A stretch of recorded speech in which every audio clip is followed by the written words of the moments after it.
Welcome to episode 5 of Back to the Roots, a Root for Wisconsin podcast network production.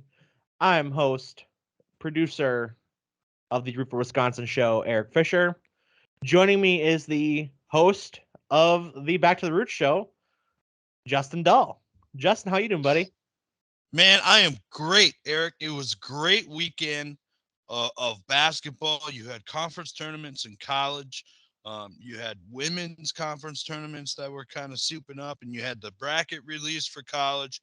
And now you had state basketball here at GB in the Resch Center. It was awesome. I know we're going to talk a lot about it, but I want to just start off, Eric, with how incredible the talent was on the floor. And I know you got a first look at it from floor level. I watched it with the announcers and everything on the TV. I'm curious as to what you thought of the talent level. And on the other side, I'm curious to think about Shawna had a little different disposition in going into it as your camera person, and how her position changed going throughout the weekend as she saw the teams, the school spirit, and all that stuff. Yeah, Fill absolutely. us in. So I'll start with your second question first. And she did defend herself very well on the Root for Wisconsin podcast. Uh, I do got to give her credit. She got her first ever noogie, a Tyler Hero noogie of the week, Justin, because of Really? this. Because going into it, as you had mentioned, because of the time commitment, and that's a big thing. The time commitment Yep. potentially was the big issue. Mm-hmm. Had our local area teams all been playing in the championship games, it would have been essentially probably like about a 13-hour day Saturday from about 9 a.m. till we got Yep. home about 10:30. So it's a Yep. long commitment. I got to say that first and foremost, it can be a long day, and that's just for championship Saturday. Um, that said, she had an absolute blast with with the bands going, the dance teams, the players, the level of competition. She had it kind of in her head from her high school experiences watching teams that, in her words, weren't great and weren't as fundamentally sound. I'm kind of Yeah. being nice there. Yeah. They weren't as fundamentally sound as the teams that we had seen over the weekend. So going into it with those experiences of high school girls basketball, like I said, there was some divide on the going aspect, Mm-hmm. but once there, it was an absolute blast for both of us. And we'll get more, a little bit more on her perspective coming up here in the episode. But to answer your second question, talking about the talent on the floor, first of all, we here in Wisconsin are beyond fortunate that we are such a good basketball recruit state. Yeah. Um, every game had the big game feel because there was big players in those games. Mm-hmm. We ended up going to 6 games, excuse me, throughout the weekend. The first game that we had been in person for was the Division One semifinal where Miss Basketball was playing, and that's a UConn. KK Arnold. Correct. And when she's playing, she was playing against a very talented Brookfield East team Mm-hmm. that has their own share of recruits. It was so clear, head and shoulders, that she was one of the better athletes on the floor. Yeah. And That. Yeah. at any game, and at any point, those, they always say the age old saying is, when the lights come on, the stars come out. And that was apparent in every single game we attended. Mm-hmm. And there, I'm not gonna rank the players of how I thought they had all performed. I don't think it's not fair to these players, but I do want to spotlight several that stuck out um, in each game that really left impressions on watching them play.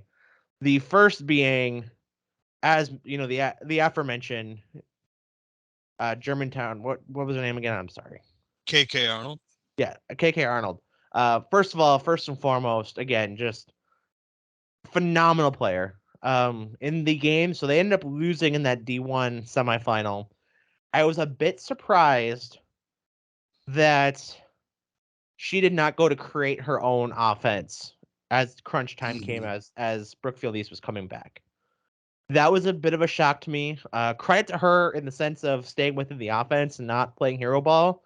I know Yeah. one criticism I've had of high school basketball, both on the boys and girls side, in the last really 5 years has been how much it's been going to ISO ball as opposed Mm-hmm. to team offense, team basketball. So We've credit to had her. that conversation. We Yeah. have. So credit to her for staying within the offense and a heartbreaking loss for them in that semifinal game. But at the same time, that's the way the cookie crumbles. Yeah. Uh, the second game was Hortonville versus Kettle Moraine. First of all, a very young Hortonville team, all things considered. Uh, was a blast to watch them in person. Led by Rainey Wilson, the sophomore guard. Uh, Unbelievable. Unbelievable. The hustle, the all out effort, and you know they were trailing for most of that game. They had to play some comeback basketball.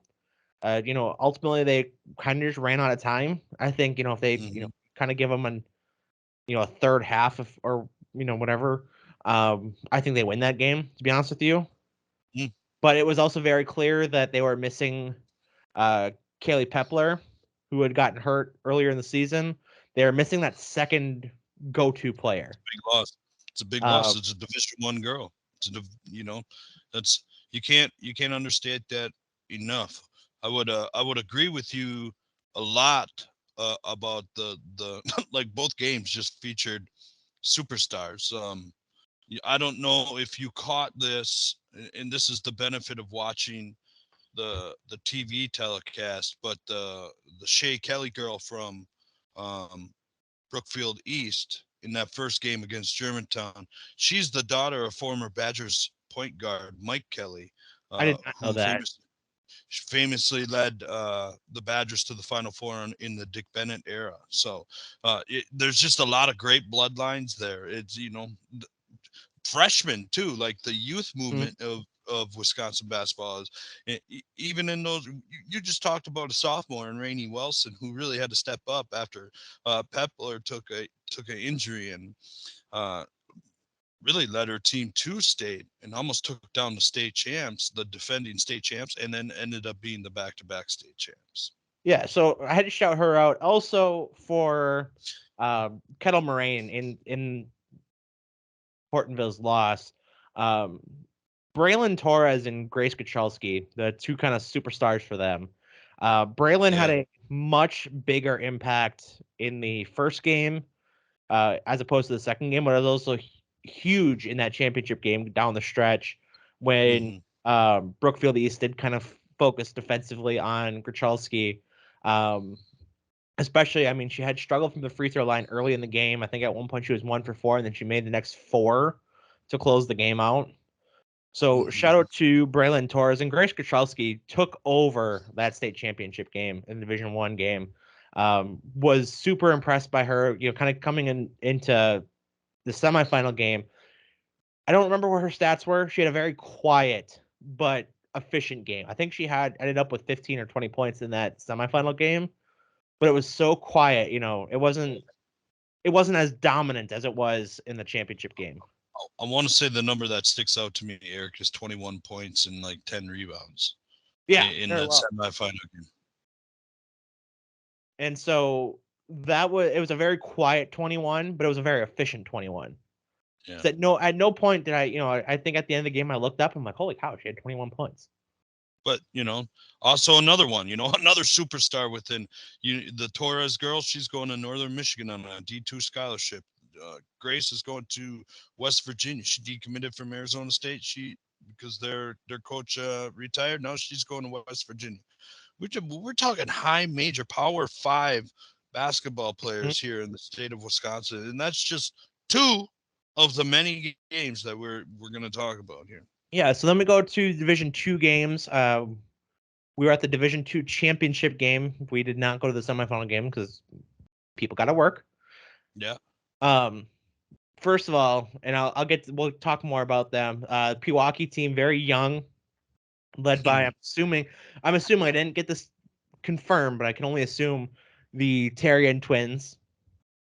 Yeah. Who so impressive in so many aspects. Only sophomores. Both of them, I think, in the championship game. I think the Amy had 19, and I think Anna had 19, and Amy had 13 in that championship game in the losing effort. But just it sticks out to me. You talk about WIAA and what a spotlight player should be. Those two were both incredible. I mean, the sportsmanship, you know, always helping anybody up who was down the ground, whether they caused it or not. Both they're co-captains of their team as sophomores, the varsity co-captains, just incredible. And one thing, and kind of talking about Shawna's experience, kind of too, was as someone who doesn't watch as much basketball as you and I do. I mean, she likes the sport enough, but doesn't watch it. It was so apparent the leadership that these two girls showed, and the people that they are. More, we obviously will on the court, but the people that you can only assume that they are off the court. It just was so evident. Well, you're talking really about two girls that are essentially the will of their team, and two sophomores, two twins. I think they were both all state. One might have been an honorable mention, and one, I think Amy was the first teamer, and Anna was the honorable mention. But then you're talking about a freshman in the Janowski girl, Mm-hmm. that you're talking about, it's just a lot of talent, and those girls are the will of their team. They're going to be there for a long time. You could tell the coach has done a great job with the youth movement, hiring the right people, getting the right people in their youth program, so he can really focus on building up the varsity program from number one level right away, because as we've seen through all these divisions, young talent is really paying off as we go. And you're talking about a D2 defending state runner-up led by two sophomores and a freshman. Absolutely. In my opinion, the semifinal game of the weekend was the other D2 game, that being Notre Dame De La Bay Academy. Got to say the whole thing. Notre Dame versus McFarland, the Spartans. And again, talk about the star power in this game.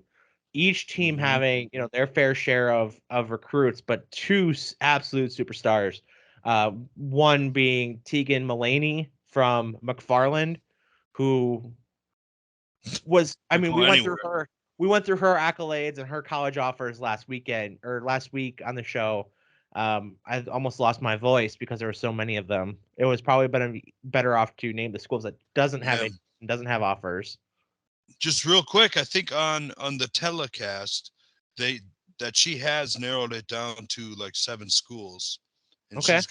she's probably got a whole AAU season that she's going to go through, and kind of, who knows, UConn might offer her, so Right. after the performance she put on at state, holy cow, unbelievable to watch her. Absolutely. And then on the flip side for Notre Dame, in both games, the semifinal game and the championship game, Notre Dame starts and stops with Gracie Gresh, who was absolutely phenomenal on the floor, just and super efficient too. You talk about somebody who does it without the ball in their hands, all the intangibles, just absolutely the heart and soul of that team. Also got a shout out to the only senior they had on their roster was Hope Barrington, who led them to the championship game. I believe this was their third straight championship? Three-peat. And Sarah Rhodey enters rare air as she's got 5 state championships now. She's behind, I think, 2 or 3 coaches in the state history. Jeff Bustina, and Jim Myers, and I think it's Pam Kraus. She ties, so she's in rare air. Only in her 12th season to win 5 state championships there. And I got to give her and her staff a lot of credit. You know, the only loss they had on the season was to Pewaukee to start the year out. It was a 1-point loss in that game. They clearly did their homework. And Well, there's one side note to that game. Gracie Gresh did not play in that game, so that had to be the feeling, and you could kind of tell between both teams is how much is Gracie Gresh going to mean in the difference of this, and she obviously she played dividends. But the one thing that I would add, and maybe you saw it on ground floor compared to the TV level, but when you see things on TV, like speed, the speed of Trista Feta is unbelievable. Top notch. I don't know what she is in track. If she is in track, if she doesn't do track, she shouldn't do track. She should be state championship because she is phenomenally fast. Just running the break really, really well up the middle. Just some beautiful passing in the open court. She was a lot of fun to watch. You would imagine that it probably gets pretty easy when you play with a Hope Barrington and a Gracie Gresh, but she stood out to me too. yeah, absolutely. That's the next thing I was going to say. Oh, Was sorry. the supporting cast of Trista Feta and Peyton Musial as well. Both and in the score column as well. I mean, they both contributed their fair share of points, but just on the floor, just again, you talk about that speed. You talk about closing the game out. At no point was Pewaukee. I mean, they made their runs at it. This was really every game seemed to be a game of runs, right? It wasn't there wasn't like a clear in a way, favorite in most of these games. Right. But And you noticed it in the way that these coaches coach the game too. Like they know there's a run coming. We're gonna take a punch, and how do we answer? And how they used the TV timeouts compared to the regular timeouts that's an interesting concept. So we're gonna talk about boys state championships this weekend. If you're a fan and you're gonna be watching on TV, even if you're a coach watching on TV, at any level, watch how these coaches are using TV timeouts compared to, it's like the college game. Can I get to the under 16? Can I get to the under 12, or do I got to burn one? They almost treat the first half like they do have a use it or lose it timeout. It's interesting to watch these coaches coach the game against the game instead of coaching against the other team while they're also coaching yeah, against the other team. you talk about They're the coaching TV in 2 timeouts, different mindsets. and you talk about the TV timeouts, and obviously the star players end up with the most minutes. Like that's not a secret, right? But one big thing that kind of really stood out, and you see it a lot in the college game, is when a player needs a break, and you can kind of get that, the dead ball when the media timeout is coming up in about a minute or so. You're at, I think, the 15-minute mark as the first timeout in the state games. So say there's a break at 16, or if the 10-minute mark, I think it's the next one. But so if there's ball goes out of bounds with 11-12 left, you get that player a quick, minute and change break, because you're going to have the extended timeout for that media timeout as well. Right. Um, so just a huge aspect. I do have to go before we move on to D3. I do have to go back to D1 for just a second and talk about Grace Kachalski one more moment. Shout out to Michael Whitlow, who told me about this. He's covers a lot of the Milwaukee schools for the Milwaukee Journal Sentinel. We sat next to him on Saturday, all day Saturday. Great guy, great to talk to. It was an absolute blast sitting next to him. Had mentioned that Grace Kachalski had been playing at the restaurant. This was like her 5th or 6th appearance at the restaurant between basketball and volleyball. Wow. Which is just incredible. So I wanted to get that note out. Second home. It's like a second home to her. Want to get that note out quick. We move on to D3. That was for the championship game was Milwaukee Academy of Science taking on Kewaskum. First of all, got to talk about the Lalani Ellis and beautiful Wahid from Mass for the Lady Novas.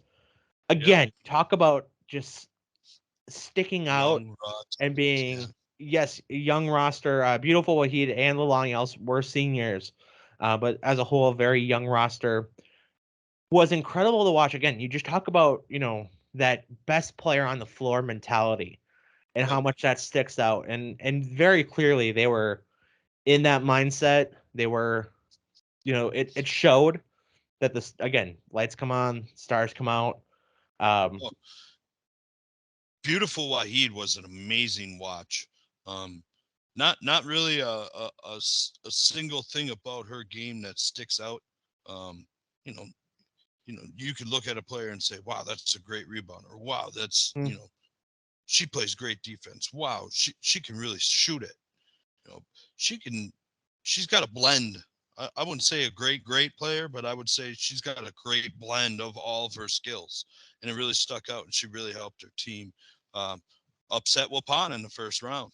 Yeah, and one thing about her that really, you kind of say that, and this isn't a direct comparison because again, there's a significant difference in talent here, but she reminded me a lot of watching Paige Beckers, the UConn prospect from Minnesota. Yeah. Or not prospect. She's been there for a few years now. Had the red shirt this year for the ACL injury, but just the length and the speed and the stride that she plays with, and it's just all over the floor.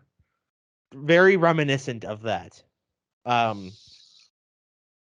She's a great player to watch. Everything you're saying is true.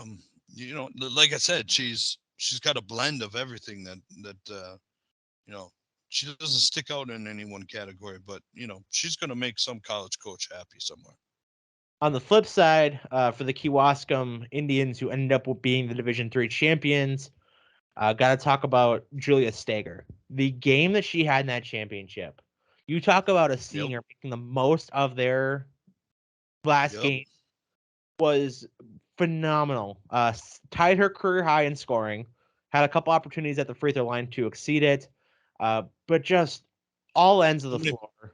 How many points was it, Eric? Do you remember? It was 23. Okay. Okay.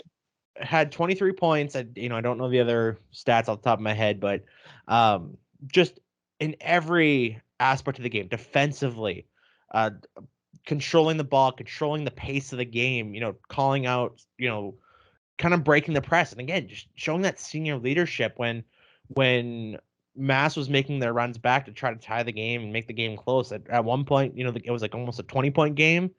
And then Mass would bring it down to 7 or 5. And then just kind of keeping the composure, acting as the floor general, the coach on the court, to help break the press, kind of point where the next pass should go, and seeing things as that senior leader, diving for loose balls to keep a possession. Every single element that she contributed led to that state championship. And if she plays half the game that she did, I don't think they win. I mean, again, just the effort, every part of the game. I'm at a loss of words with how well she played. She's a good ball player. The Kewaskum Indian team is a funny thing. It's a first year coach, right? He did a great job, but the outside of that, what was her name again? Julia Stager. Yes, Julia Stager. She, outside of her, you could tell there was a team that didn't have superstars. I don't even know if you would call Stager a superstar. No, I mean they had a very beautiful game of her life, but that was a team. If you were going to talk about any of these teams any of the 5 teams that won state in their respective divisions, that was a team, all in caps, encapsulated into what it took to win a state championship. Yeah, I gotta just real quick. Those sometimes are the more beautiful teams to watch. And again, you talk about Stager, the senior, but this team also was led by two other seniors who refused to lose their last game. And that being Maddie Dogs, who led the team in scoring throughout the whole season. She had 14.7 per game. I don't remember what she had in the championship game. She was kind of their second option in that game. She usually led Great, the team. great basketball name. And then Morgan Adams as well, another senior who had 10.3 throughout the year. Um, and again, contributed. And Justin, like you said, you talk about some of those elements of, you don't have a star player. You have, let's call it three very balanced players. Um, it was a great game to watch. It was a great, essentially first game to kind of sit down and, really be at Media Row on Saturday, because we got there at the end of the Division 4 game, or halftime of the Division 4 game. Watched that all on TV, but just seeing in person, I'm like, just again, you kind of dig in and you're like, okay, here we go. So that was definitely stood out, and the team element of Kewaskum. They do lose those three girls, and there is a couple other seniors here that will not be back next year, but a lot of talent coming back as well that had been on this team, and lots of juniors, I think one sophomore mixed into the varsity roster. So Yeah, it's going to be tough to repeat. it'll definitely be tough to repeat, but at the same time, you've got the experience of doing it now, and Yeah, once you know how to win.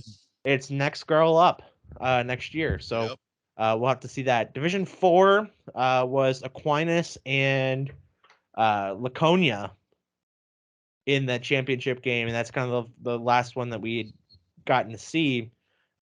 Going in total opposite order of how they played, but credit to Laconia with the upset, huge upset over Aquinas.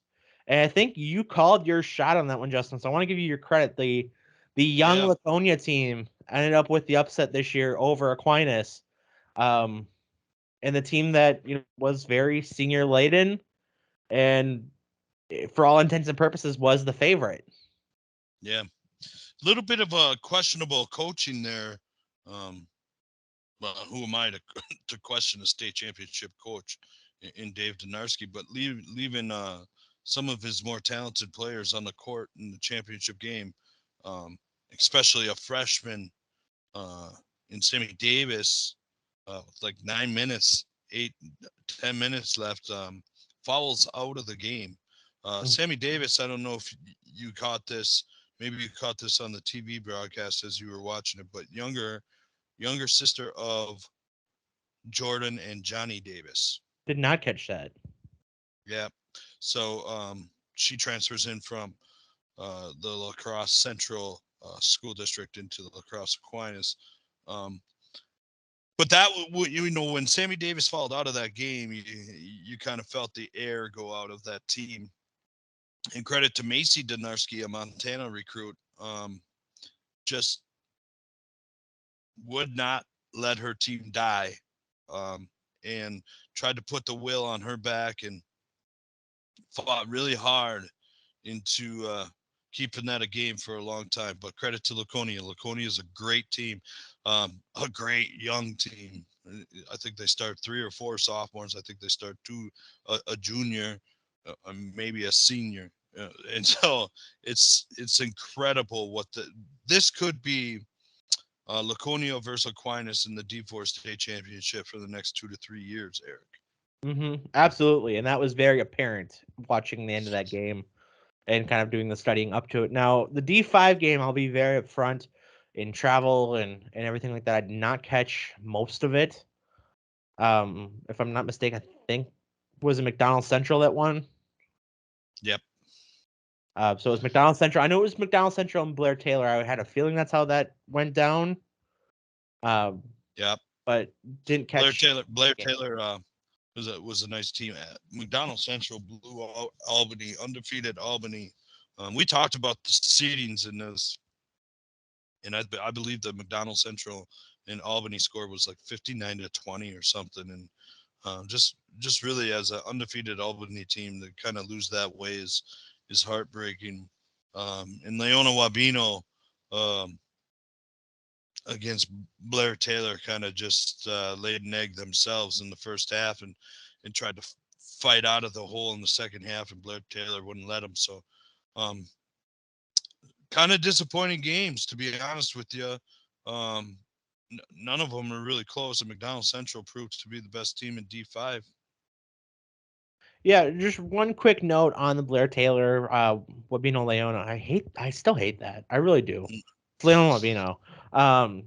But just one kind of takeaway note from that, and watching that game on DVR as I was working hard during the day on Friday. But takeaway from that game was just kind of, I don't want to say deer in the headlights because I don't think that's necessarily fair to the Rebels of Leon Albino, but It was. it's a sight lines. It is what it was. I mean, They shot, I think this final number I think was for the first half was 20% from the field, and you're not going to win many championship games when that's the case, or right. semifinal games or big stage games when you can't get the shots to fall. And that's kind of the hard side of D5 specifically, is for the most part they're not playing in the a lot of the big out of city tournaments. They're not playing with arenas that have that kind of sight line. The venues, yeah, that's a good point, Eric.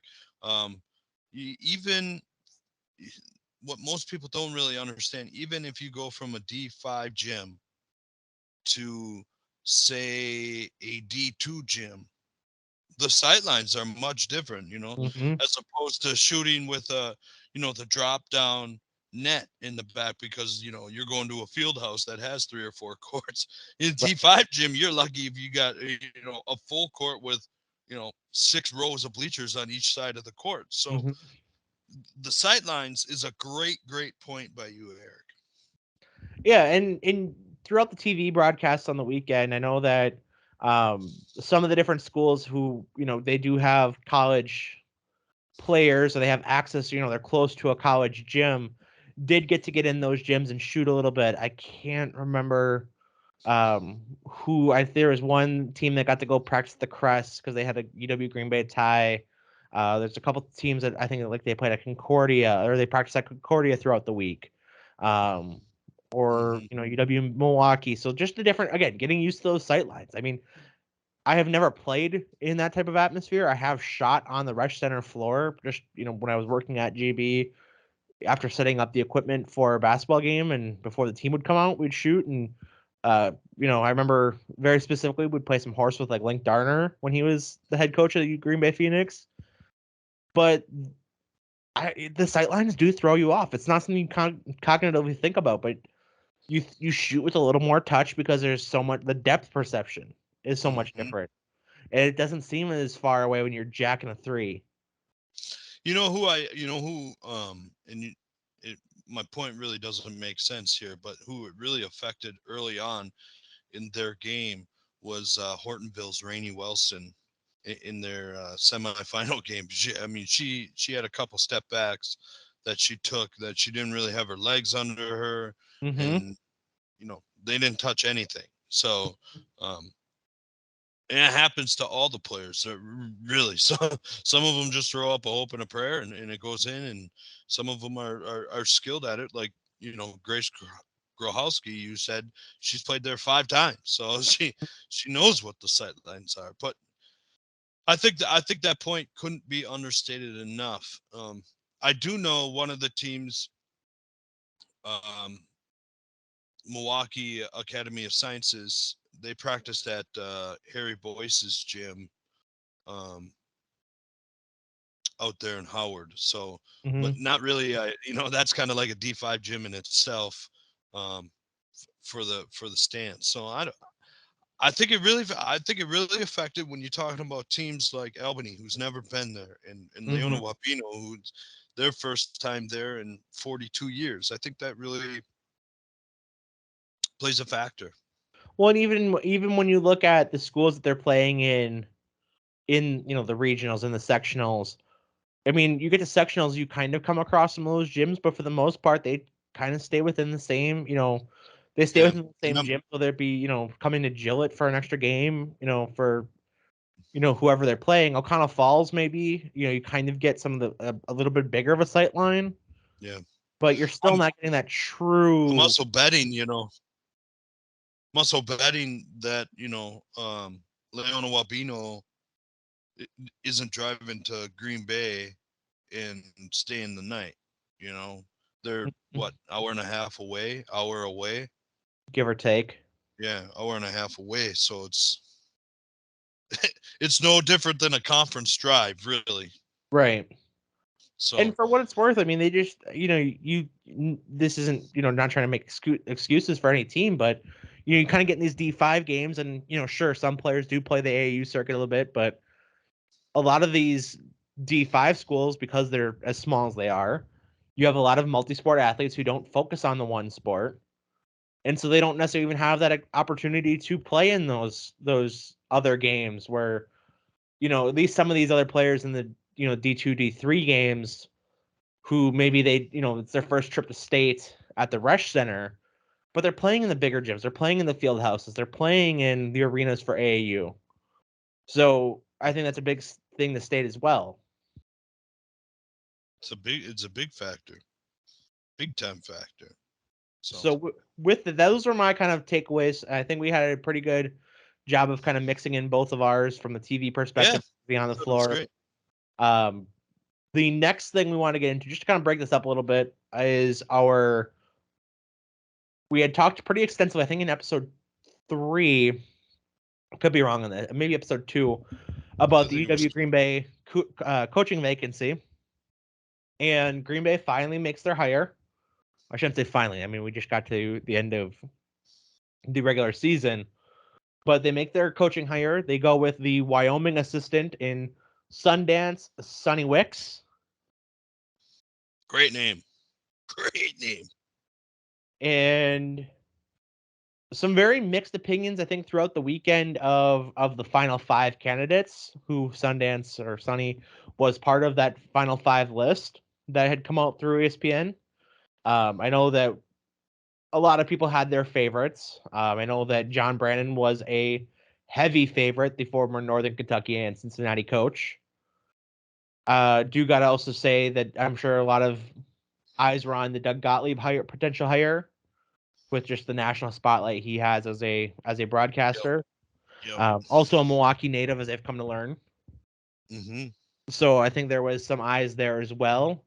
But at the end of the day, and we'll see the results on the floor come November through hopefully next March. Green Bay has a lot of pressure to get this decision right. And I do want to give credit to the athletic director, Josh Moon, and the staff that they had. They brought in outside consultants. They brought in former players to kind of give analysis of the different interviews and the different styles of play and whatnot too. They really did a full job. And I think they realized, hey, the pressure's on. I think it's an interesting hire, Eric. I'm excited to learn more about him as we go forward. There's a lot to like about him. His energy. He put out a nice tweet today, as the day of recording of this Wednesday, about filling up the Crest Center, crash the Crest, for the girls or for the women's NIT tomorrow night against Niagara.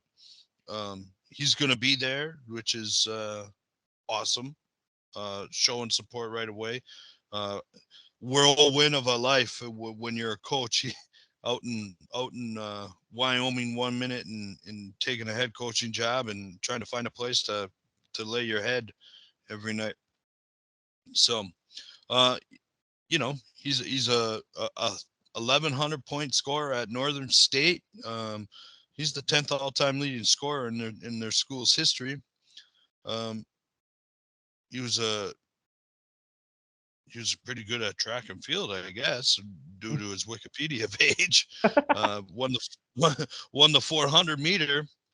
In his coaching career, he's been at places Northern State, Colorado for 2 years, Northern Illinois, San Francisco, back to Northern State. He took a head coaching job at Missouri State. Now, here's some stats that our fans would love to know about this, Eric. His first year at Northern State, he was 12-18 in 6-13. So I wouldn't necessarily look so much at the fact of what his overall record was of his tenure, because when you take over a job, and you become the head coach of a place, there's a lot of factors that can go into it.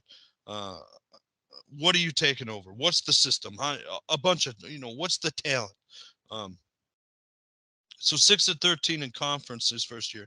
His second year, Eric, he improved to 18-14 that year. And in conference, he flipped it. He went It was 13 and their 6. first winning season, Justin, in 10 years at that point.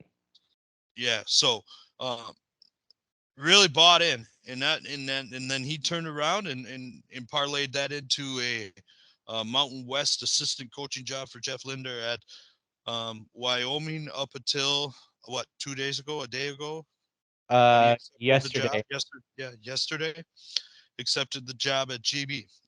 I think the funniest the funniest comment about um, him accepting the GB job is he didn't know how long the contract was.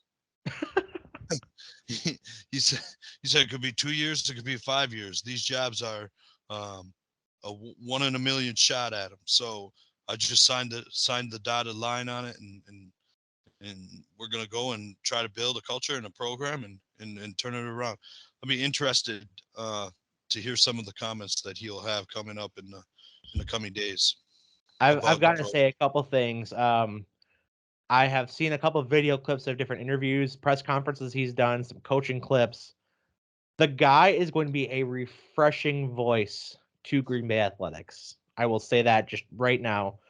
First has his mantra, bring the juice, which bring the energy. I love it. In a video I saw on Twitter, kind of like a hype video for him as a coach, talked about, he sits down for his introductory press conference. He's quoting Ric Flair, and just the energy alone, I think, is going to be a very welcome sight for Green Bay fans and Green Bay students, the student body as a whole, already, taking the job within 2 days and flying out to Green Bay to, support the women's team. I do have to be very upfront. I don't know how the students will react, 'cause I don't think there will be too many of them on campus tomorrow for that game, with it being spring break at GB. But at the same time, again, just I think a breath of fresh air that Will Ryan was very much like his dad. He was very, buttoned up and, very, I don't want to say flat. He wasn't very, flat's not the right word. He was intense, but he wasn't like the guy that you're going to hang out with after either. He was very He was very businesslike. Ryan. Yeah. All right. Link Darner had a little bit of that. Having seen, experience working with him kind of on that, when I was working for athletics at GB during college. He was a very high intensity guy. Very, very interesting guy. I know that a lot of the critiques of him were that he wasn't as involved in the community, especially with the fundraising element, as other coaches, and as you have to be in this day and age. To get, especially as we get, that wasn't even before even the NIL was in place. So you have to have a guy that's going to engage the community, engage fundraisers and stuff like that too. So I think that's a big part of why Sonny Wicks maybe gets the job over a Doug Gottlieb or a John Brannon, who's going to build that culture and build, for the community as a whole. Because Green Bay, as we've talked about before, the Crest Center in campus is kind of out in the middle of nowhere for Green Bay. You're playing half your games at the Resch Center, which does have a disconnect from campus, so you're not necessarily getting as many students over. So you have to be able to kind of bridge those gaps and convince the community to come out to the Resch Center, or come out, drive across town to the Crest Center, wherever venue you're playing in. You have to, fully embrace that and get the people out for the games.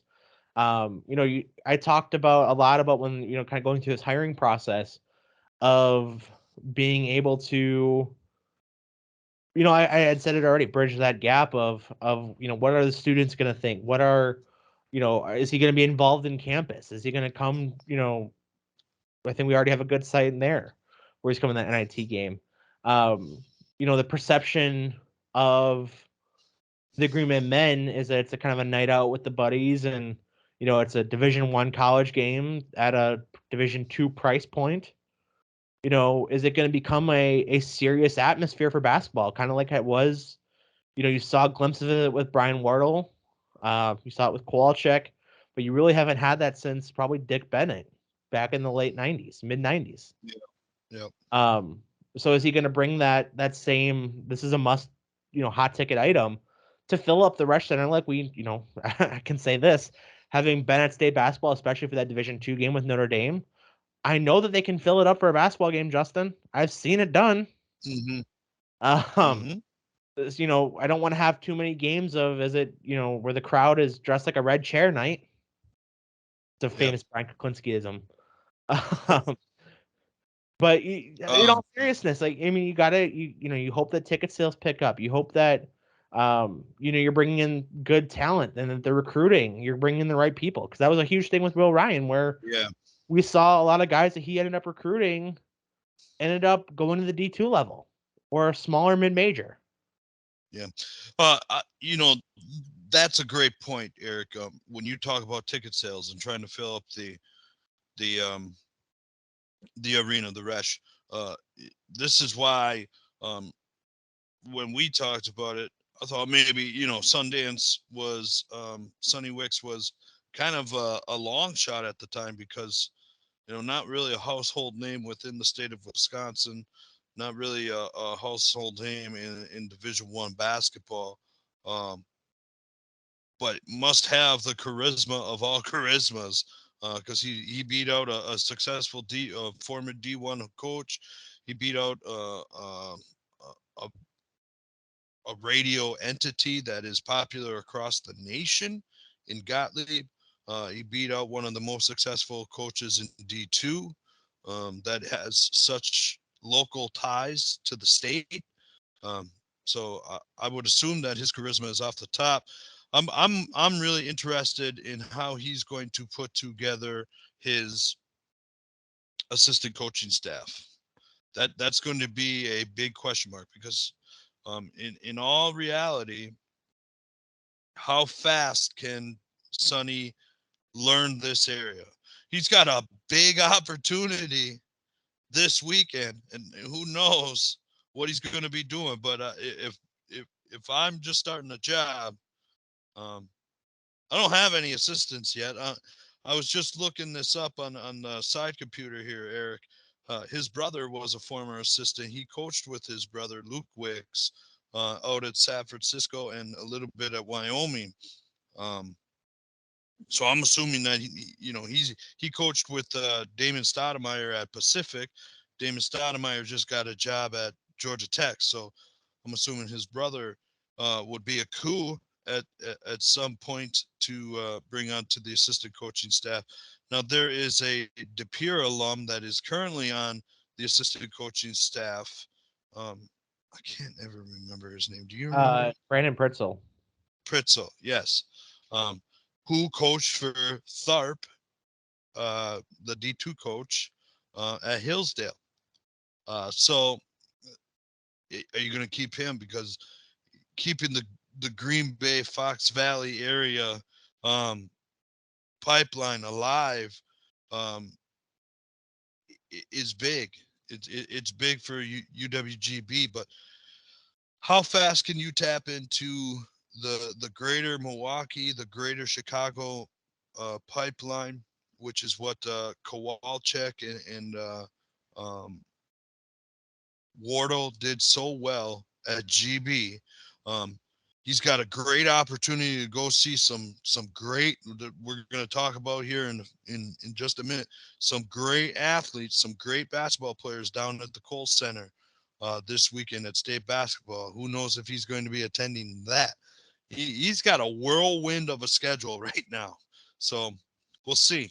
And speaking of that schedule, we will see as to some of the different media comments that he may or may not have and his availability coming up.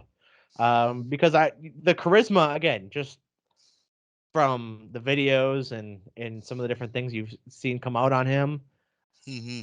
it's off the charts. And I don't think once the Green Bay media and the Wisconsin media kind of get introduced to this guy, there's gonna be a lot of I don't necessarily say tickets sells right away. It's gonna be a lot of media impressions, I think, right away. Um, Yeah. as he comes and people get acquainted with him. So very excited for Sonny Wicks and seeing what he can do with this team and this he's program. got he's just got a huge job. He's probably GB's probably looking at a whole roster turnover again. And we've talked about this extensively through the Will Ryan era. They've turned their roster over how many times over the last what 3 4 years 3 years. Hmm. I think Will Ryan's turned it over Basically all every three single year he years. was there his 3 years. Yeah, and you gotta keep what you can keep because you gotta have a building stone. But I think I read there were over 700 players in the transfer portal. Can you attack that? Um, you've got to attack. You've got a kid that's currently committed that we're going to talk about here in a little bit. You got to attack that. He's got to hire an assistant coach or some assistant coaches, a director of basketball operations, those types of things. And he's got to do it real fast. Yeah, absolutely. So with that, Justin, I mean, there is a couple Green Bay commits as of right now who are playing this weekend. We have one of them in our player spotlight of the weekend, which Justin, you've got for us. Player spotlight. I'm going to talk about a stat here, Eric, that is unbelievable. Our player spotlight is Cal Klesman, the brother of Max Klesman, who plays for the Badgers. Uh, Cal did not play his junior year because he tore an ACL. Um, but he's pretty darn good, Eric. You got a GB scholarship. He accepted it right away. Um, he had 29 points in the regional championship game against Appleton West. He had 10 rebounds and a big win, upset win over Hudson in the sectional semifinal game. Now, here's the stat, Eric. This is where you know you have a well rounded basketball player. He had And 21 assists. 21 wow. assists in the sectional final game against Superior to go to state. So he hit all three levels there, right? Just a great basketball player. He's averaging 18 and a half a game. He scored 482 points this season. He's about 6 rebounds a game and about five assists a game. So he's well-rounded basketball player. Plays for his teammates. Plays for his coach Lee Robis. Nina's returning to state again. Just a great program. Not the greatest record, as we're going to touch base here. They're 18-10 um, in the vaunted FVA, and we've talked about that on the girls' side. It's just as strong on the boys' side. So um, exciting time for Cal Klesman. Hoping that he stays home. Hoping that he plays for Sonny Wicks at GB and helps him kind of kick off his career there. Yeah, absolutely. I mean, you talk about a guy, getting it done and now has some of that name notoriety with the season that his brother had at Wisconsin. Um, and for the high school career that he had for himself as well. I mean, you, as a younger sibling, I can't speak for this because I was the older sibling, but growing up in Gillette, I had some cousins that, specifically my cousin Jeremy, so shout out Jeremy Fisher. But when you're an athlete, you kind of have some of those expectations that, to live up to that, the quote unquote namesake. And for him to carve out his own career and lead Nina to state, credit to him, very deserving of our player of the week. Yeah, just a great ball player. I'm excited to watch him. Haven't really got to see him live uh, via either the computer screen or um, in person. So really excited. My wife's side of the family has some family that's down in Nina, so secretly, secretly, Eric will be rooting for the Nina Rockets this weekend. Sounds like a plan. All right, which brings us to our team spotlight, our team of the week, and we've talked about them a couple times now, Justin. And Your team, Eric. this This is your team. This is all produced by Eric tonight. This team of the week, the team spotlight. Yeah, our team of the week is going to be the Pewaukee Pirates, a girls basketball team. Again, just one of the, they ultimately fall short in their state championship aspirations. They do lose to Notre Dame, who I was tempted to make my team of the week as well, just, with the local ties here. But I gotta talk about Pewaukee again. The WIAA, and you talk about, again, the sportsmanship, everything it kind of means to be a high school athlete. It's more than just the game. It's more than just the wins and losses. And that was so apparent in that game with the two Terrian sisters, really the whole team, because one thing that really stood out, and with it being a young team, maybe this is part of it too, I can't imagine what it feels like to lose a state championship game. I mean, you get the TV shots of, when they get the silver ball and their individual medals, and a lot of the girls are upset, they're crying, and the boys too. So it's not, you want to be very clear in that, they're crying after losing a championship game. It's a very emotional thing. You're still the second best team in the state. It's a culmination. Yeah, the culmination of your season, and to come up just short that's tough. Exactly.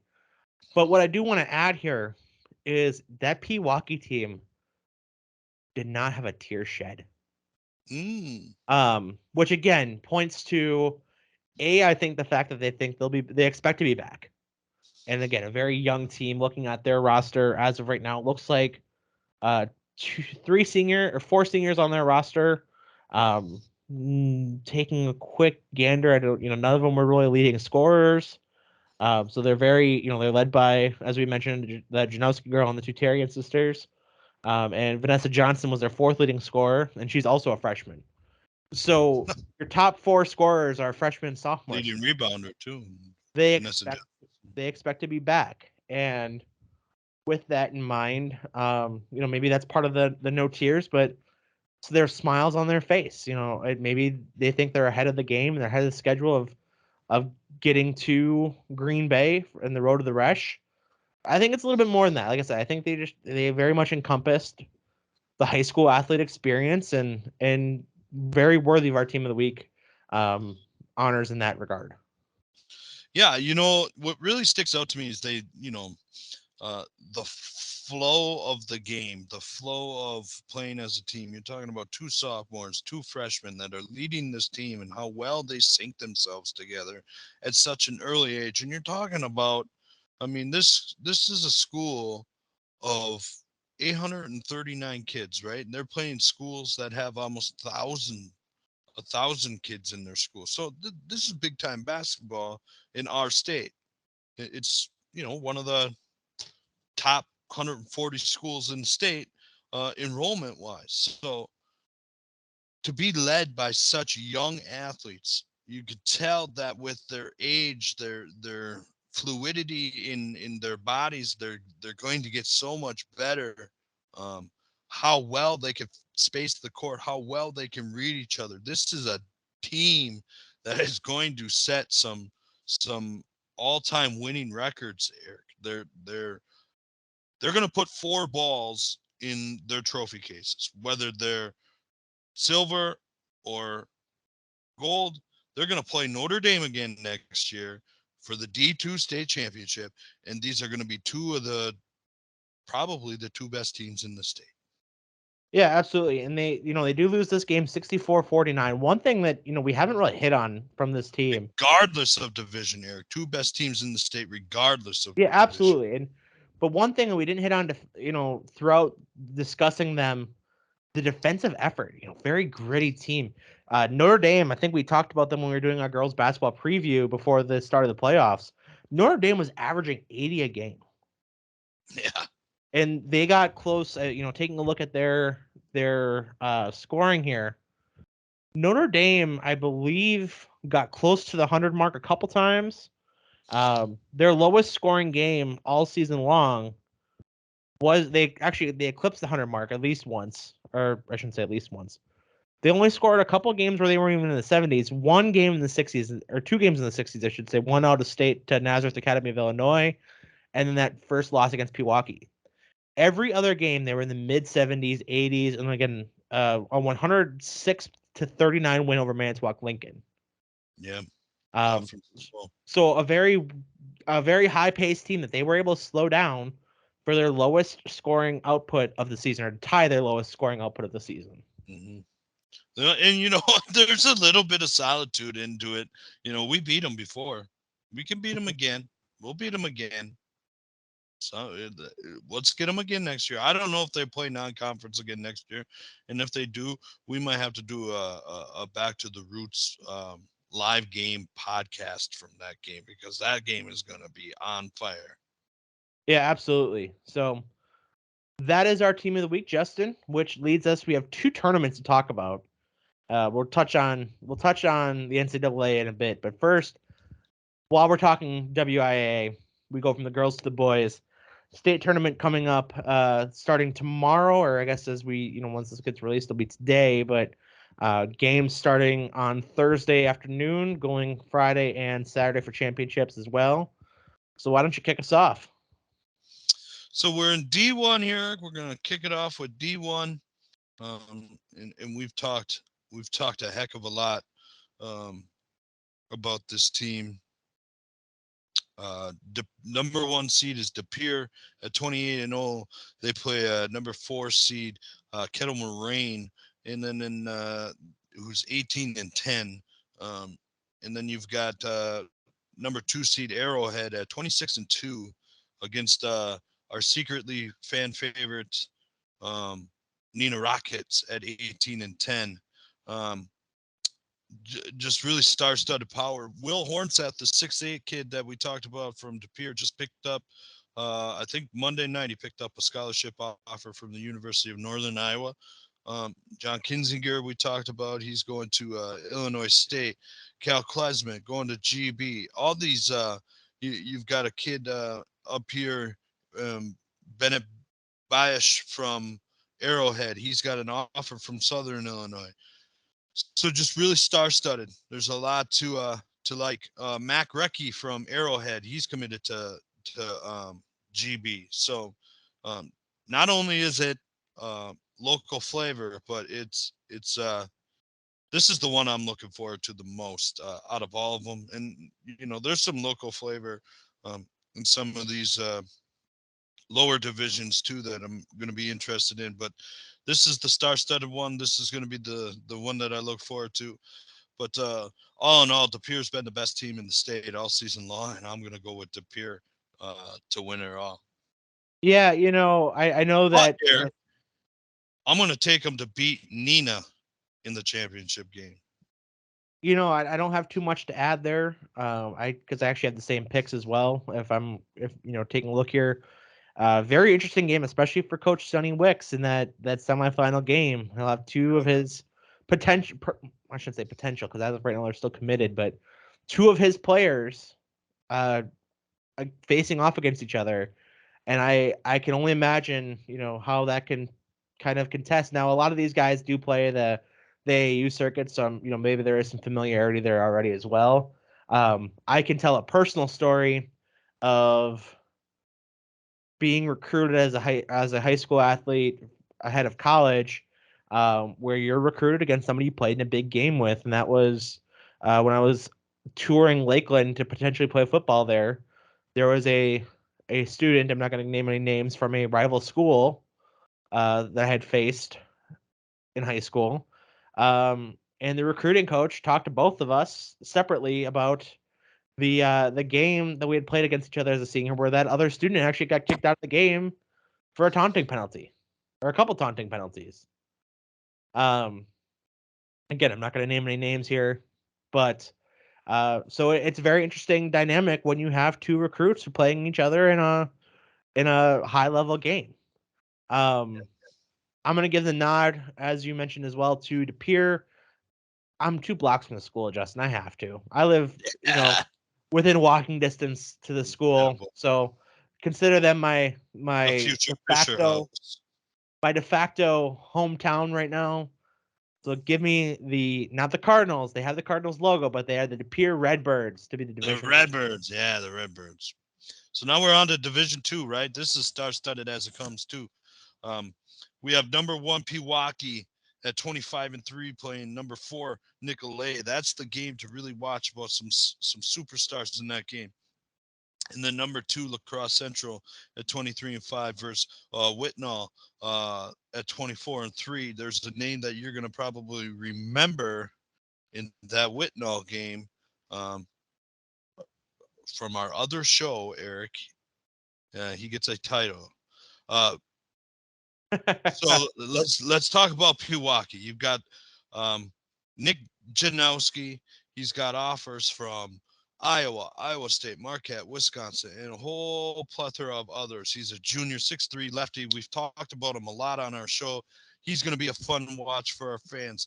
Milan Mamasalovic from Pewaukee, a 6'8" senior. He's going to Iowa State, spurned Marquette, Wisconsin. Unfortunately, never offered this guy, and he's going to make a lot of Wisconsin fans upset by watching him this weekend about how good this dude is. 6'8" senior from Pewaukee. Then you've got, this is the matchup, the first round matchup, Pewaukee versus Nicolet. You've got Davion Hanna from Nicolet, a 6'6" sophomore. This dude already holds scholarship offers from Arizona State, Bradley, LSU, Marquette, Mississippi State, Oregon, and Wisconsin. He's averaging 13.6 points per game.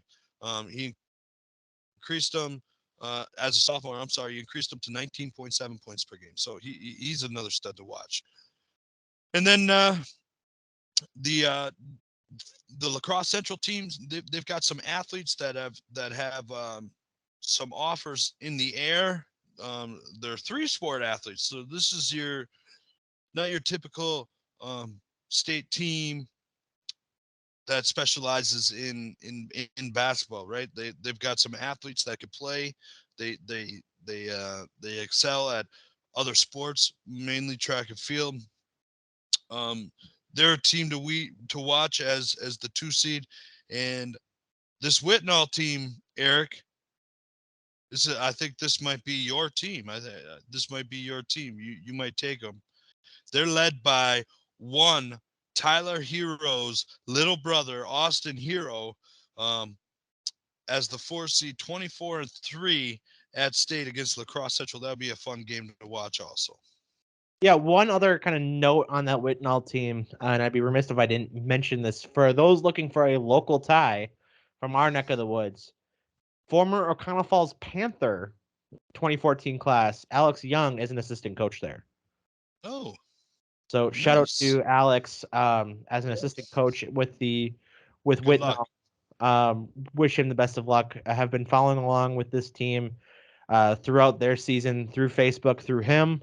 You know what? I'm going to give the nod to Whitnall in the semifinal game 1 or game 2. Technically, I'm going to give Pewaukee. I think is going to be your winner in the first semifinal game, and I think the Whitnall run is going to come to an end with Pewaukee. Yeah, Alex, no hate, but I gotta go with my gut here.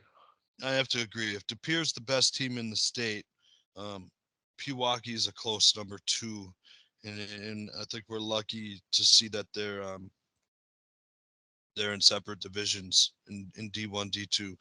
The game they played was a phenomenal watch when they played earlier in the year. If you can go back at any point, I told you this before, go back and watch it because it's a star-studded game. All right. With that, I think it's Pewaukee. I do not think. I think Lacrosse Central is gonna get by Whitnall. So I think it's Pewaukee over Lacrosse. All right, D3. What do you got for us?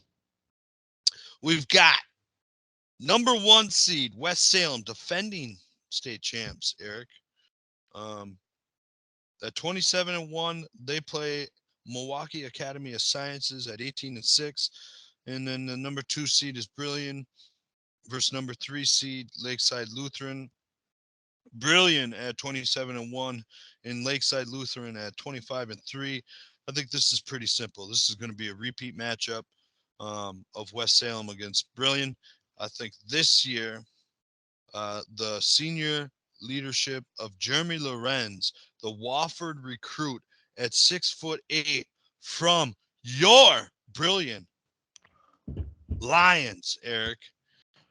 Your Brilliant Lions are going to take the state championship this year. First of all, I want to go back once again and just say I do deny those claims.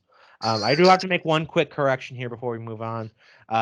Alex is not an assistant coach at Whitnell. He is an assistant coach at Division IV Whitehall. Oh, So I'm taking back my well, pick he'll of that come up here. at all. I'm gonna go back to lacrosse because screw All the right. hero. So basically, right now we're almost washed. We've got number one, and I took number 2. Who you taking in D3, Eric?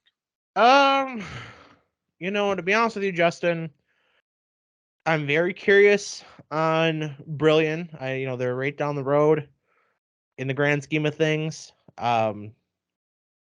I gotta say, Milwaukee Academy of Science is a little bit of, kind of looking at that upset. They weren't able to, I should say, excuse me, pull it off in the girls' championship game. They had a very tough run to state to get there, playing some very heavy favorite teams here in their line. I believe their sectional games, their sectional final game, they had beaten Dominican in the semifinals, which is always a tough task, and then they beat St. Thomas More in their final game. So I think they pull away with that first game. I think they're going to pull off the upset in the first game. I do think Brilliant gets the job done in the other semifinal game, and you know what? Give me the Brilliant Lions as well to win the state championship. I think once again, Milwaukee Academy of Science is going to fall short.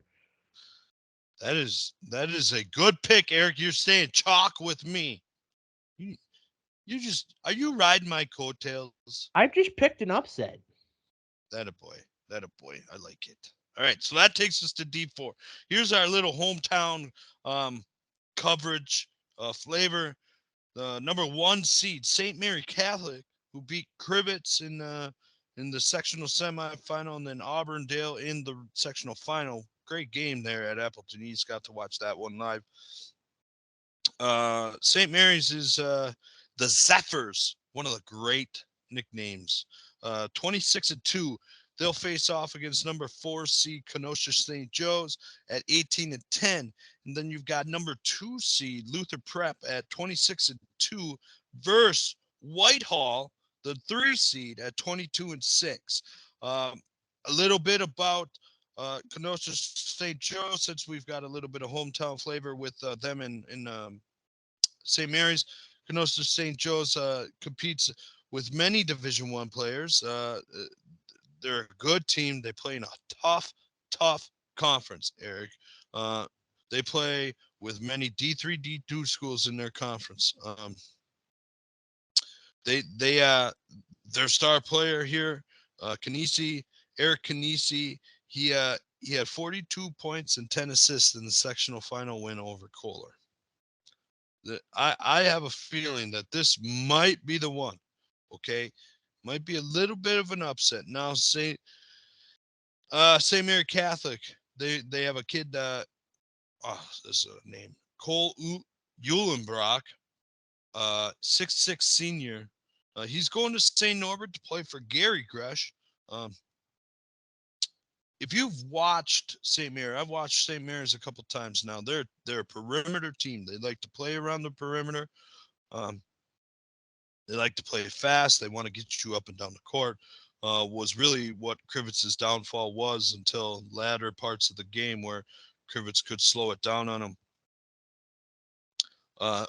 Uhlenbrock has 1,700 career points, 1,715. That's going to be a tough game. I think the winner, Eric, of this game between the Zephyrs and Kenosha St. Joe's is going to be the state championship. Is going to be the state champion.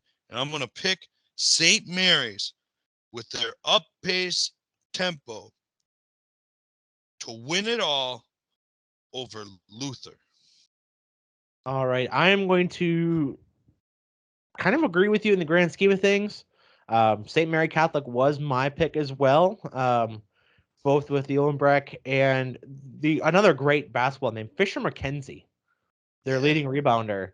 Um, so shout out to him here. And I'm gonna say Whitehall beats Luther because I'm gonna take my hometown boy Alex Young, as he actually coaches Whitehall, not Whitnall. So give me Whitehall to beat Luther. Give me St. Mary Catholic to beat Kenosha St. Joseph, and then give me St. Mary Catholic. All right. I think that Kenosha St. Mary Catholic game is going to be awesome. Make sure you tune in for that one. All right. That takes us to D5, right, Eric? Correct. All right. Number 1 seed. Coming out of our sectional where I coach here in Gillette. Number 1 seed Newman Catholic at 25-4, Eric. Watched them play Gibraltar the other day. They played number 4 seed Royal at 22-7. Then the next semifinal game will be the 2 seed McDonald Catholic versus Fall River. Can McDonald Catholic pull off the double, Eric? Can their girls win state and their boys win state basketball? They cannot, because I am picking Newman Catholic to get this thing done. They're a team that they are a perennial Division 5. Basically every sport they play, they are a powerhouse in. Whether it be 8-man football or division, for basketball. Those two being the big ones that stand out in my mind. But I'm giving the nod to Newman Catholic, who has competed, and some of their kind of looking throughout their games here in their season. A close loss to Auburndale in the start of the season, and a win over Auburndale. They've beaten Edgar, who's a perennial powerhouse. They had taken a loss to Division 4 potential champion in St. Mary Catholic at the Concordia University WBY shootout. So a very battle tested team in my book, and then a huge win over Gibraltar in that sectional final game that was in Seymour over the weekend on Saturday. That is a game that carries a lot of weight with me because I think Gibraltar was one of my picks kind of going into the tournament to come out of that sectional. Just with the size and the speed that they've had and playing in a tough conference of the Packerland. So that win takes a lot of weight with me. Newman Catholic is led by basically two 20-point scorers, Mason Prey with 23.5 and Isaac Seidel with 19.5 per game. So got to shout out both of them here. Mason Prey, the 6'4" senior, first team all conference as a sophomore, junior. I'm assuming he probably got that nod again in the senior year. And then Isaac Seidel, the 6'2" senior as well. He is committed to Division III Concordia University in Mequon. Yeah, would like to think that Fall River is going to beat McDonald Central Catholic in the second semifinal game on Friday morning. So I'm going to take Newman Catholic to beat Fall River in the championship, and Newman Catholic becomes, I don't know, we'd have to look this stat up. I should have did this before, but they won 8-man football by you couldn't even imagine what the score was. I think it was like 59-6 in the state championship game for 8-man football for Newman Catholic. It was unbelievable. They were clearly the best team in state. 54-0. Yeah. Okay, so for sports. almost the same. So Newman Catholic, I mean, you watch these guys. These guys, they're ripped. They're athletes. This is the class that all those coaches have hung their hat on and have really developed in a special way. And they're going to cap it off with a football state championship and a Division 5 boys basketball state championship. Yeah, no disagreement here. So, anything else to add, Eric, about this weekend? You've got big things coming up, right? We have a Root for Wisconsin bracket contest. We do. We do not have an official prize worked out, but for the NCAA tournament, there will be our age-old bracket. As long as we've been a thing, our bracket contest. So be sure to get in, as that locks, to avoid any controversy like we had in year one. That will lock at the start of the first game, Thursday morning. So be sure to get that in prior to the start of the tournament. And with that, Justin, I know that you usually kind of hold things to the vest, but I gotta ask, for our listeners' sake, what are you thinking on this tournament? This is truly, as a, looking at this game and looking at the games that are coming up this weekend and doing my brackets that I've done, I struggled with this one. I really did. Because It's a chalky bracket, Eric. Everybody's picking upsets, but it's chalk. It's all chalk. I'm taking Houston to win it all. I'll tell you right now, Houston's the best team. They're going to beat Purdue in the championship game. I have a little bit of a different opponent. I have the Houston Cougars winning as well in my bracket, as of right now, because like I said, I think I'm going to take one more tinker at it. I have them beating Marquette in the championship game. Really? I do. I believe the path for Marquette, the committee did them a lot of favors. Not necessarily favors, but they have a very favorable run to a potential Elite Eight, Final Four, potential national championship spot. I know that there has been some controversy, I guess, with some of the seeding. I know we talked about that a little bit on the Root for Wisconsin show last night, where we were recording. I did have to, again, have a little bit of ignorance in some of those games. I think there's going to be a couple early upsets, but I think, we see this almost every year, that the tournament ends up being the ones and twos at the finals. And I think that's going to be the case as well. I think I had Kansas there as well in the Final Four. Can't remember who my other one was. I want to say, yeah, I'm not going to speculate because I don't want to get even close to wrong. But I think you are. I think you're right. I think it's going to be a very heavy chalk as we go through, but there are some upsets. I mean, the darling pick right now, two picks, I should say, for the 5-12 seeds are Drake, I think, is a very much a darling, and then Charleston in their 5-12 matchup. Yeah, I think Drake is a Sweet 16 team. Yeah, I have them as in that kind of that atmosphere as well. Charleston, I don't know much about. Admittedly, Great coach, Pat Kelsey. But great young coach. Don't know as much about them as I'd want to. I know that they're kind of a darling pick. I didn't get Alabama as the overall number 1 seed personally. I personally probably would have given a nod to Kansas. I think they did it longer all year. I think Kansas kind of got a little bit of a unadvantageous seeding job as well. For being a 1 seed? 3 seed? They were the 3 number 1 seed, yeah. 3rd number 1 seed. So they miss out on kind of having, we talk about, you look back at those Badger teams a couple years back where they got to play that opening round in Milwaukee and they get past Oregon in large part due to the crowd being on their side and having essentially a home game.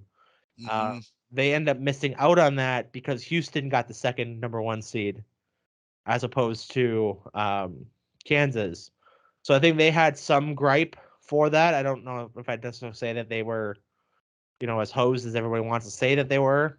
I know that a lot of people also complaining about the Texas A&M seeding.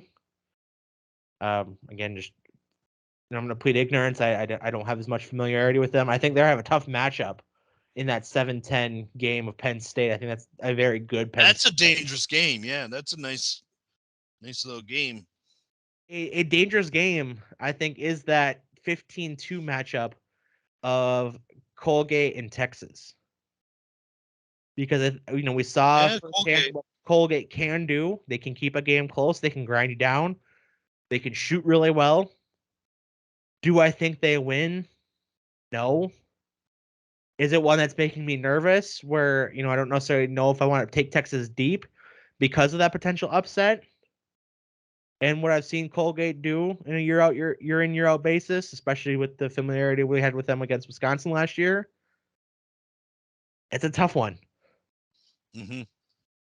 Yeah, it's it happens every year. We're all going to get it wrong. We're all just survival of the fittest, Eric. Right? I like Auburn beating Iowa because I don't want Iowa to win a game.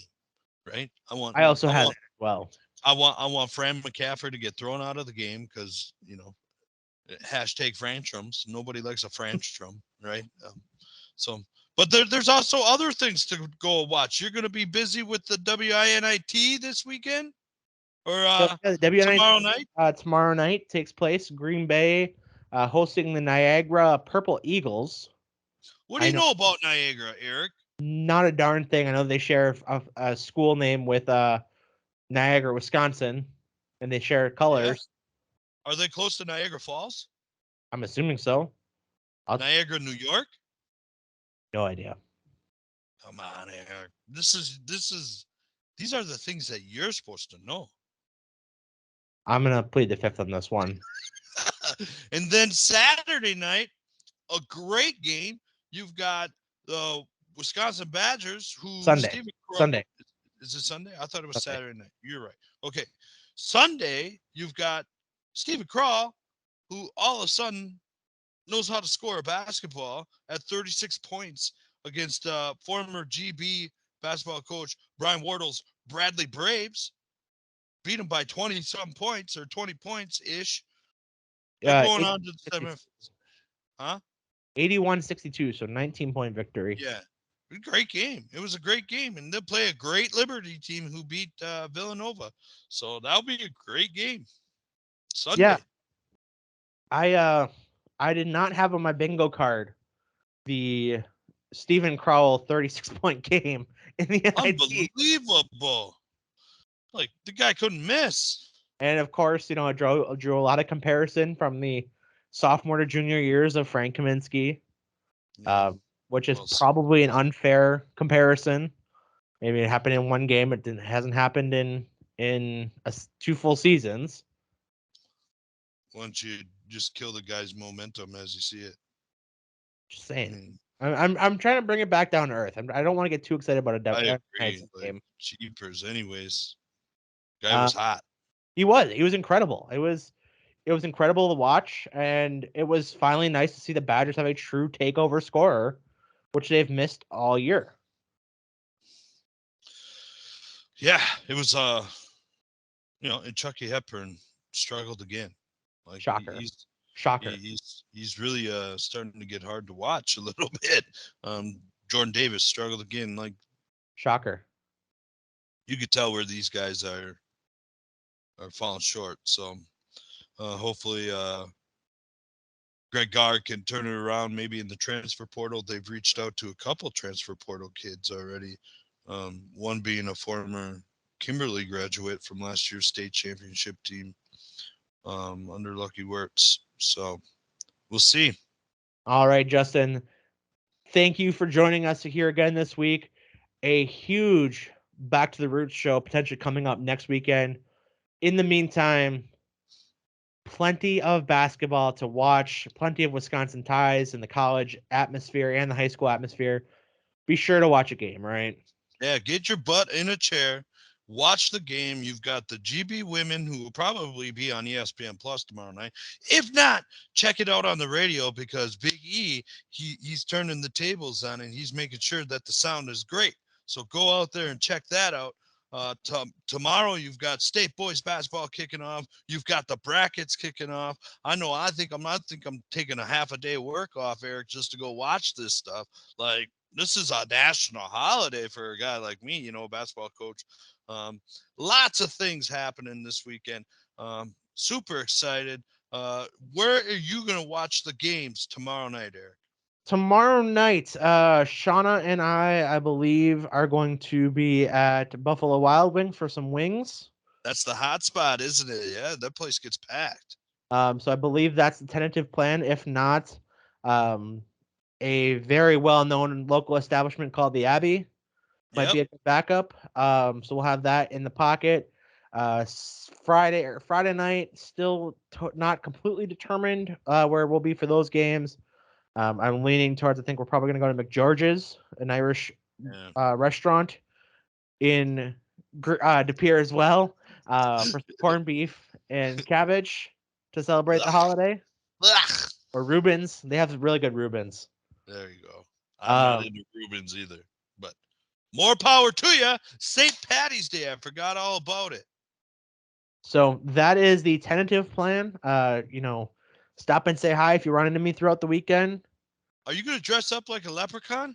I am much too tall to be a leprechaun, Justin, so no, I will not. I'm a redhead. Maybe I'll be a leprechaun. Go ahead. All the power to you. If I can move by then. All right. That is episode 5 of the Back to the Roots show. Thank you for joining me tonight, Justin. Cannot wait for basketball action this weekend. Like I said, be sure to catch a game. We're out. See ya. Peace.